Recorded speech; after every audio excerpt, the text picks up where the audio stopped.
Hello, YouTube. It's me, John Avenger, once again, and welcome back to Female Driven Movies Month. I took a little hiatus. Had a lot of stress last week. It was raining a lot, and I wanted to take a break. So I did. So now we're going to talk about the second movie in this franchise led by a girl. It's a 2015 young adult novel based on, movies based on a young adult novel. It's called the Divergent series Insurgent. Yes, this is the second movie in the franchise. I don't have the digital copy anymore because it expired when I got it. I did like this one. This is the last one I liked in the franchise because Allegiant, I hated it, and I'll tell you why if I review that sometime this month. This one was not a lot better than the first one. There were things I liked about it more than the first one, and there were some things I still didn't. Now, this movie was directed by a different director because Neil Berger was doing another film, so he couldn't come back to direct it. So Robert Schwenke, he directed this. He did the Red movie, the first Red movie with Bruce Willis. He did a good job with that. That was a good movie. And what else he did? He also did R.I.P.D., which is one of the worst films I've ever seen. And especially with Ryan Reynolds, because he. I'm glad he did Deadpool.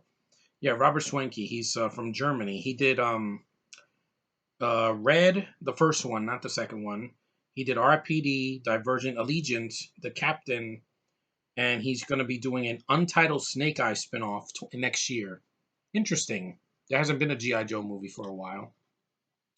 But there's things I like about this movie. It's a lot shorter than the first one. It's only 119 minutes. It's under 2 hours, so it goes by quick. I really like Shailene Woodley as the lead. I think she's a badass lead. I don't like her haircut here. Her lesbian haircut. I'm like, no, screw that Ruby Rose Batwoman haircut. I hate that haircut. To me, if a woman's gonna have short hair, case in point, right there, freaking Captain Marvel. That's how you do a short-haired woman haircut without making it look too lesbianic. I also like the way the film is shot, like the locations that they go to. They have new characters in the movie, like you have what was it? Octavia Spencer is in the film, and also you have Naomi Watts is in the film as this guy's mother, and she's the one. Spoilers. This will contain spoilers if you haven't seen the movie. She kills Kate Winslet from the first movie, so Kate Winslet does die in this. And it picks off right where the first one left off, where after Triss and them get on the train, and then they continue on their journey to to save their society from all these higher ups. It's basically the Hunger Games. Excuse me. But why I don't hate this? It's not as boring as Twilight. This is way better than freaking New Moon or Eclipse or Breaking Dawn Part One. It's a lot better than those. It's a lot shorter. And I don't care for the romance between Triss and Four because freaking Theo James he has all the freaking charisma of a brick. He's very boring. He's very flat in his delivery. He's basically he's a British freaking James Franco without James Franco's charisma. He barely smiles in the movie except when he's with Triss. He has these tattoos on his back like he's freaking a wrestler, and he just does nothing for me. In the action scenes, he's very flat. There's a reason he failed in the fifth Underworld movie. The worst lit Underworld film because he's boring.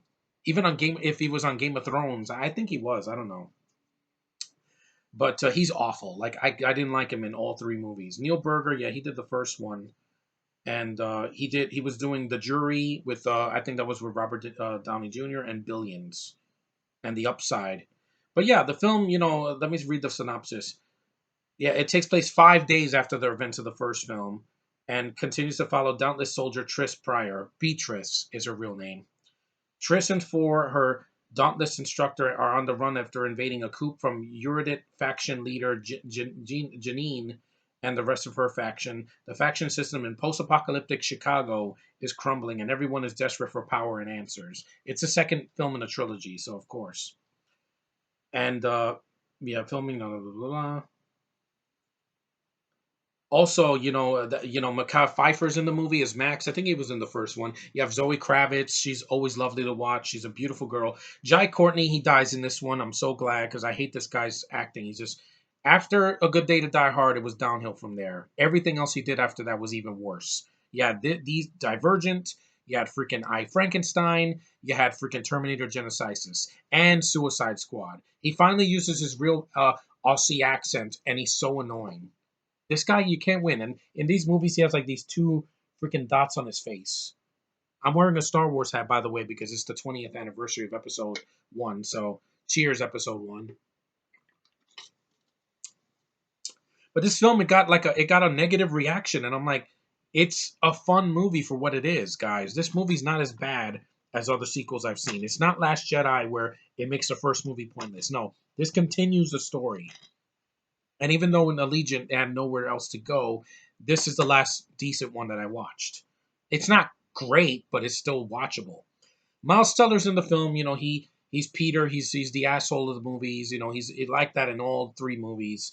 Ansel Elgort, I love as Caleb. He's a really good actor. He should have been Han Solo in Solo because he's a better actor than Alden Ehrenreich, and he has more motion and more range, and he can make a face like this dramatic, and he knows how to get it done. Watch him in Fault in Our Stars. I heard that he was really good in that. And Baby Driver. He's fantastic in that. He's wearing a vest like Han Solo in that. He should have been Solo. I'm sorry. He could have acted circles around whoever else was Solo. Yeah, Naomi Watts is Evelyn. Maggie Q's in the film. She comes back, but she doesn't have a lot to do. Zoe Kravitz, Christina. Jack Kang, played by Daniel Day Kim. I think he was in the recent Hellboy movie that bombed. I'm glad. But yeah, the film has some decent action. Robert Schwinke knows how to keep an action scene flowing, and the special effects are really good. It doesn't have the horrible soundtrack from the first movie. I hated the soundtrack. When Triss was like going down the zip line and they have this pop music, it just takes me out of it. Stop doing that, Hollywood. Stop putting a freaking soundtrack during a freaking action scene or when someone's talking. You've done this on the CW and Freeform for years. Stop doing it. It doesn't add anything to it. It makes scenes worse than they are. It feels like just noise in the background. I want to hear the dialogue. You can put a score. A score is fine, but a soundtrack, if you're not Guardians of the Galaxy, stop it. Guardians and Guardians 2 knew how to put a soundtrack and add to the movie and make it more add more ambiance to it. In movies like this, you don't need a freaking Taylor Swift playlist. I mean, she's not the singer in the movies, but still, you know what I mean. It's not needed. It's really forced. It's like that stupid song in Breaking Dawn. It's like, I love you for 1,000 years. I'm like, I don't want to hear that in a freaking movie like this. We get it. It's a young adult novel. I'm a young adult. So I know I'm basically the target audience for this. Me, teenagers, and young girls. Yeah. Let me see the reception. It made $130 million. I'm glad. So this made more than Solo. At least I think so. Well, 297, and the budget was 110. Yeah, it made more than Solo. Solo cost three times with this, and this didn't get reshot, and it's a better movie. It's flawed, yes. I don't care for Theo James. I don't care for the freaking Jai Courtney. Some of the supporting cast I think is wasted. But you got a good director to take Neil Berger's place. I like the action. I love Shailene Woodley in this role. I think she's a gorgeous woman. She's a simple sexy, just like freaking Brie Larson. You don't have to be a porn star to look sexy, guys. I like my women naturally beautiful, whether it's an average sized body, pale skin, dark skin, freaking big lips, big eyes, long hair, dark hair, blonde hair. I don't care. If it's a female and not a she-male, I'm invested. But yeah, the movie came out in March of 2015. I like the film. It's a lot less painful than The Force Awakens. I'd rather sit through this. It's shorter. I don't have a pandering SJW agenda in it. Triss is a badass. I like her character. I like following her, except in the third one, they kind of make her a joke, but it's not her. I do not blame Shailene Woodley. The only thing I don't like about her in this movie is her haircut. It looks like a lesbian. Sorry. Her body's not, but her hair is. And it's really awkward because she's a very attractive young lady. She would have been a great Mary Jane in Amazing Spider-Man 2, but no. That was an opportunity stolen from us from Sony. But yeah, anyway, the movie, it ends in a cliffhanger. Evelyn tells her, Evelyn tells whatchamacallit, Kate Winslet that yeah, you'll never find out, and kills her, and then the movie ends with the leading into Allegiant, which is a travesty, but I'll get to that one when I review it next time. But with The Divergent series, Insurgent, it's a decent time. Excuse me. This review is brought to you by Monster Energy Drink Zero Ultra. This is really good, man. No alcohol, no sugar, tons of vitamins, really good. Even warm, this tastes really good. But anyway, yeah, if you're looking for a fun time and you don't want to suffer through 50 Shades of Grey, again, another movie worse than this. It came out the same year and it almost made $1 billion worldwide. And that's about pain and abuse and suffering and just nonsense that I was overly sexualized bullshit. And I'm like, yeah, don't ever take a beautiful Caucasian woman and abuse her and take advantage of her. I hate that. That didn't happen here. It didn't. No matter what anybody says, oh, that's abuse. No, they did not abuse uh freaking Brie Larson and they didn't abuse her in these films. Some people said the movie was lifeless. Let me read what the synopsis says. It got mixed or negative reviews. It says here, some critics praise the visual style. Yeah, I like the visual style. I like the way the movie looks. Robert Schwenke knows how to film a movie. Action sequences, yes, I agree with that. And Woodley's performance, yeah. Those are the high points of the movie that make me invested. They criticize the storyline for being too similar to other young adult novels. Yes, this is basically a less epic version of the second Hunger Games, Catching Fire, which is a very long epic sequel. That was really awesome, but it's a resounding step back for a franchise struggling to distinguish itself. It's because back in the early 2010s, every movie wanted to be the next Hunger Games. Once that was a success, then they did this, and they tried to do freaking what was it, The Giver, and they try to do other films. It just doesn't work. Like here, I like the first two movies in this franchise. It's interesting how these divergents can get into people's bodies and all that. It's interesting to me, and it's something it's similar, but it's not a complete rehash because both books were made by women. So what you call it, Veronica Roth did this movie. She was one of the producers based on a novel, yeah, by Veronica Roth, and the writer of the Hunger Games also was a woman.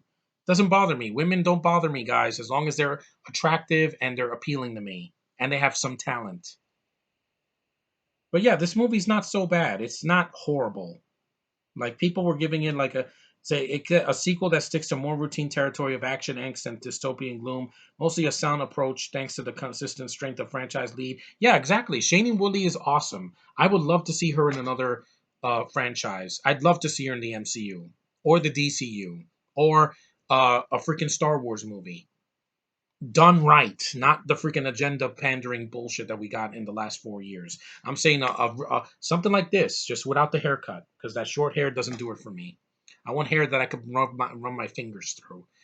But anyway, yeah, this while it has its weaknesses, it's not a horrible sequel, and it has a female lead that I like. She's the glue that held this franchise together, even in the last one, which is terrible. That one I cannot defend. This one and the first one, I really like her in the first one. Her emotion and her depth and her freaking, her abilities doesn't make her a Mary Sue because in the books it explains it really well. I haven't read the books, but yeah, and the commentary was pretty good by the producers. It's a fun movie. If you're looking for, I know one of my ex friends here didn't like these two films, but hey, to everybody, different strokes for different folks. That's all I can say. Thanks for watching, guys. Take care, and I'll see you in the next review.